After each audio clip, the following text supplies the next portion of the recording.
बड़ी सही बात बोली। जहां तक आप हमारी मदद कर सकते थे उसी लेवल तक मदद की। देखिए, ये चुनाव इंडिया गठबंधन और कांग्रेस पार्टी सिर्फ एक राजनीतिक दल के खिलाफ नहीं लड़ी थी। ये चुनाव हम बीजेपी, एक राजनीतिक दल, हिंदुस्तान के इंस्टीट्यूशंस, हिंदुस्तान का जो पूरा गवर्नेंस का स्ट्रक्चर है, इंटेलिजेंस एजेंसीज, सीबीआई, ईडी, ये सब, आधी जुडिशरी, इन सब के खिलाफ हम लड़े थे। क्योंकि इन सब संस्थाओं को, इन सब इंस्टीट्यूशंस को नरेंद्र मोदी जी ने और अमित शाह जी ने कैप्चर करा, धमकाया, डराया। प्रेस की तो मैं बात करता रहता हूं, आपको मतलब काफी बार कहा है कि आपका भी रोल रहना चाहिए, और उस रोल को काफी लोगों ने किया, काफी लोगों ने खुल के किया, काफी लोगों ने छुप के किया,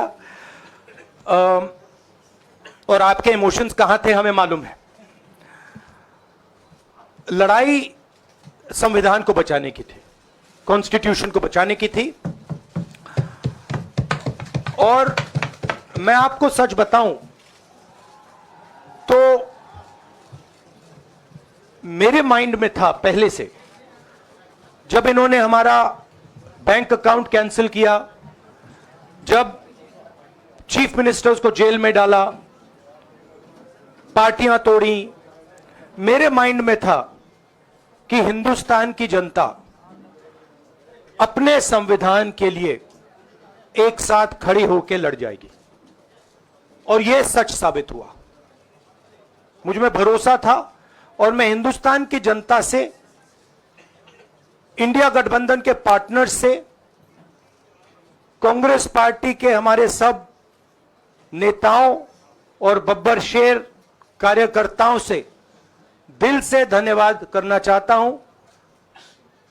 आपने संविधान को बचाने का पहला और सबसे बड़ा कदम ले लिया है।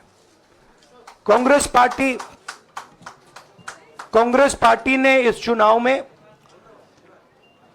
कांग्रेस पार्टी के सब नेताओं ने 2-3 चीजें की। सबसे पहले हमने इंडिया गठबंधन के पार्टनर्स की रिस्पेक्ट की, उनकी जो विशेष थी उनको हमने साथ लिया, और आपने देखा होगा कि जहां भी गठबंधन लड़ा हम एक होकर लड़े। दूसरी बात, कांग्रेस पार्टी ने क्लैरिटी से हिंदुस्तान को एक नया विजन दे दिया है, pro poor vision, pro production vision Hindustan को इंडिया गठबंधन ने साफ दे दिया है।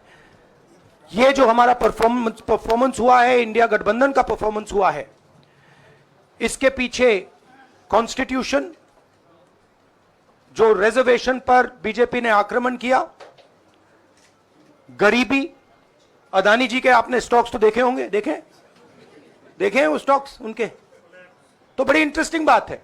जनता अदानी जी को मोदी जी से डायरेक्टली कोरिलेट कर रही है। मोदी जी की हार होती है, स्टॉक मार्केट कहता है भैया मोदी जी गए तो अदानी जी गए। मतलब डायरेक्ट रिलेशनशिप है, करप्शन की रिलेशनशिप है। और देश ने नरेंद्र मोदी जी को साफ कह दिया है कि हम आपको नहीं चाहते हैं। And this is the main thing that this election has said. The country has unanimously and clearly stated, we do not want Mr. Narendra Modi and Mr. Amit Shah to be involved in the running of this country. We do not like the way they have run this country. We do not appreciate the way they have attacked the constitution. We do not appreciate the way they have run this country for the last 10 years. So that is a huge message to Mr. Narendra Modi. I'd like to thank everybody who has participated in this election. I am extremely proud of the people of India. I'm extremely proud of the people who have resisted this onslaught on the constitution. और अंत में मैं आपको कह दूं कि इसको बचाने का काम हिंदुस्तान के सबसे गरीब लोगों ने किया है। सबसे गरीब लोगों ने किया है, मजदूरों ने किया है, किसानों ने किया है, दलितों ने किया है, आदिवासियों ने किया है, पिछड़ों ने किया है। इन लोगों ने इस कॉन्स्टिट्यूशन को बचाया है। इस कॉन्स्टिट्यूशन, ये कॉन्स्टिट्यूशन देश की आवाज है। बहुत सारे लोग ने इसको नहीं बचाया, चुप रह गए थे, मगर हिंदुस्तान के सबसे गरीब लोग, सबसे कमजोर लोग खड़े हो गए और उन्होंने इस कॉन्स्टिट्यूशन को बचाया। मैं उनका धन्यवाद करना चाहता हूं, उनसे कहना चाहता हूं कि कांग्रेस पार्टी आपके साथ खड़ी है। जो हमने आपको वायदे किए थे, हम वो वायदे आपके लिए पूरे करेंगे। जाति जनगणना, महालक्ष्मी, ये हमारे वायदे हैं। धन्यवाद। शुक्रिया।